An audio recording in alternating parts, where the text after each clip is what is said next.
बिस्मिल्लाहिर्रहमानिर्रहीम। अस्सलाम वालेकुम। मैं हूं सिकंदर हैदर और आप देख रहे हैं इलेक्ट्रिकल उर्दू ट्यूटोरियल्स चैनल। दोस्तों, आज की वीडियो में आप सीखेंगे कि कैसे आप एक इन्वर्टर कंप्रेसर को टेस्ट करेंगे मल्टीमीटर के ज़रिए। इससे पहले मैं वीडियो कर चुका हूं आम कंप्रेसर के बारे में, यानी सिंगल फेस कंप्रेसर को कैसे टेस्ट किया जाता है एक मल्टीमीटर के ज़रिए, कैसे इसकी वाइंडिंग टेस्ट होती है। लेकिन आज की वीडियो में हम जो वेरिएबल स्पीड कंप्रेसर होते हैं, जो इन्वर्टर कंप्रेसर होते हैं, वो कैसे टेस्ट करेंगे एक मल्टीमीटर के ज़रिए।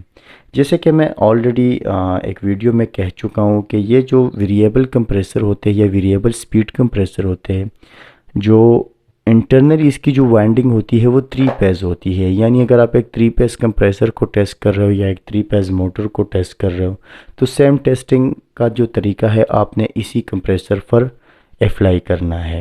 ये हमारे साथ इंटरनली एक ब्रशलेस डीसी मोटर्स होते हैं या एक ब्रशलेस मोटर होता है जिसमें हमारे साथ कोई भी कार्बन या ब्रशेस नहीं लगे होते हैं, और इसकी जो इंटरनल वाइंडिंग होती है वो 3 फेज़ होती है।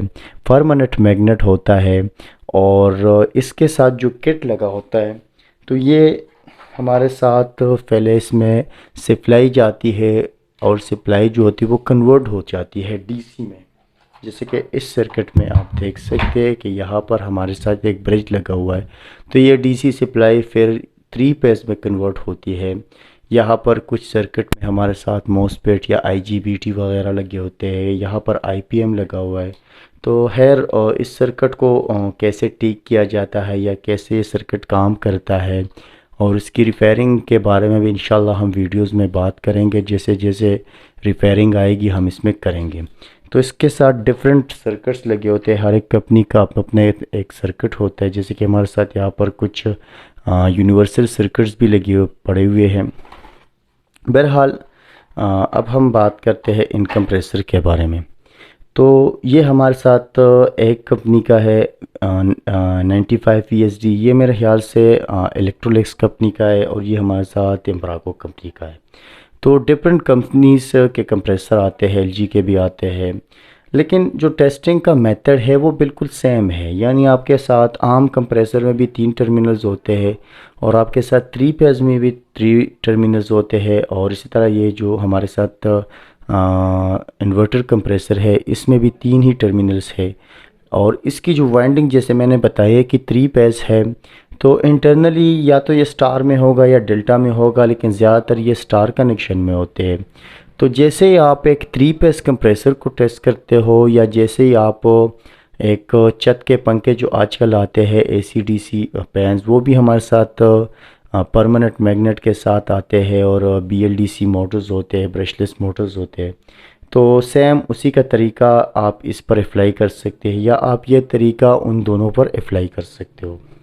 तो सबसे पहले मैं थोड़ा सा आप लोगों को समझाने की कोशिश करता हूँ, क्योंकि अगर आप बेसिक से समझेंगे तो हमारे साथ जो 3 फेज़ कंप्रेसर होते हैं इसमें हमारे साथ 3 वाइंडिंग्स होती है, ठीक है। और ये 3 वाइंडिंग आपस में या तो स्टार होगी या डेल्टा होगी, यानी ये वाई कनेक्शन में भी आ सकती है और ये डेल्टा कनेक्शन में भी आ सकती है, ठीक है। तो अगर ये डेल्टा में हो या वाई में हो, लेकिन जो टेस्टिंग होगा वो सेम ही होगा। तो अगर हमारे साथ यहाँ की जो रेजिस्टेंस है वो 3 ओहम है, ये भी 3 ओहम है और ये भी 3 ओहम है, ठीक है। तो इन दोनों के बीच जो रेजिस्टेंस होगी वो 6 ओहम होनी चाहिए। इसी तरह इन दोनों के बीच रेजिस्टेंस भी 6 ओम होनी चाहिए और इन दोनों के बीच रेजिस्टेंस भी 6 ओम होनी चाहिए। यानी अगर आपस में अगर रेजिस्टेंस सेम आती है एक दूसरे के साथ, तो ये कंप्रेसर की जो वाइंडिंग है वो बिल्कुल ठीक है। रेजिस्टेंस आप किसी भी मल्टीमीटर से, एनालॉग हो या डिजिटल हो, उससे टेस्ट कर सकते हो। मैं यहाँ पर डिजिटल इसलिए यूज़ कर रहा हूँ क्योंकि आपको आसानी से समझ आ सके, क्योंकि ये आपको डिजिटल डिस्प्ले पर सारी काउंटिंग दिखाता है, और जो एनालॉग होता है तो सुई के ज़रिए दिखाता है, तो थोड़ा सा मुश्किल होता है वीडियो में समझाना। आप इसे कनेक्टिविटी टेस्ट या ओहम टेस्टिंग पर रख सकते हो। बहरहाल मैं ये ओहम टेस्टिंग पर रख लेता हूँ। सबसे पहले हम मीटर को आपस में टेस्ट करते हैं कि मीटर काम कर रहे हैं या नहीं। यहाँ पर अब ये ओपन सर्किट है तो आउट ऑफ लिमिट दे रहा है, ठीक है। तो ये मीटर बिल्कुल ठीक है। 3 टर्मिनल्स है, तो 3 टर्मिनल्स में अगर हम इन दोनों का टेस्ट करते हैं तो आपस में ये 9.6 ओम है और इसी तरह ये दोनों भी 9.6 है और ये दोनों भी 9.6 ओम है। तो इसका मतलब ये है कि आपस में इसका रेजिस्टेंस जो है सेम आ रहा है, तो ये बिल्कुल ठीक है। अगर इसमें एक कॉइल भी ख़राब होता या ओपन होता या शॉर्ट होता तो रेजिस्टेंस मुख्तलिफ आती। अगर ओपन सर्किट होता तो फिर वो रेजिस्टेंस नहीं आती। अब यहाँ पर हमारे साथ दूसरा कंप्रेसर है, सेम उसी तरह के आपने तरीक़े अप्लाई करना है। इन दोनों के बीच अगर मैं रेजिस्टेंस टेस्ट करता हूँ, मीटर को थोड़ा सा यहाँ पर रख लेता हूँ, तो ये तकरीबन 21.1 ओहम है। इन दोनों के बीच ये भी 21 ओहम है और इन दोनों के बीच भी तकरीबन 21 ओहम ही बराबर आ रहा है। तो इस तरह थोड़ा सा अगर आप देखेंगे तो थोड़ा सा डिफरेंस आपको मीटर के ज़रिए दिखाई दे रहा है, लेकिन ये कुछ मसला नहीं है। ये पॉइंट्स में अगर आता है कुछ तब्दीली तो इसका मतलब ये कि ये कंप्रेसर बिल्कुल ठीक है, क्योंकि ये जो मल्टीमीटर है ये भी इतनी अच्छी क्वालिटी का नहीं है कि आपको बिल्कुल सही रेजिस्टेंस प्रोवाइड करे, बिल्कुल सेम रेजिस्टेंस, या इसकी जो वाइंडिंग है वो उसमें भी थोड़ी ऊंच नीच हो सकती है, ठीक है। तो इसके अगर रेजिस्टेंस अगर एक दोनों के बीच अगर 21 ओहम हमारा और तीसरे के साथ 10 ओहम आ रहा है या 5 ओहम रहा है या 15 ओहम आ रहा है तो फिर ये कंप्रेसर ख़राब होगा। बहरहाल अगर थोड़ा सा ऊंच नीच है, अगर 21 है और दूसरे के साथ 20.8 है तो ये इशू नहीं है, बिल्कुल कंप्रेसर बिल्कुल ठीक है। अब तो इसकी वाइंडिंग की टेस्टिंग हो गई है, लेकिन अगर ये कंप्रेसर जाम हो जाए तो फिर कैसे चलाया जा सकता है या इसके सर्किट को कैसे ड्राइव किया जाता है, क्योंकि इसके सर्किट डिफरेंट सर्किट्स आते हैं। कुछ के साथ हम फिर एक छोटा सा आईसी लगा लेते हैं PWM वेव्स बनाने के लिए।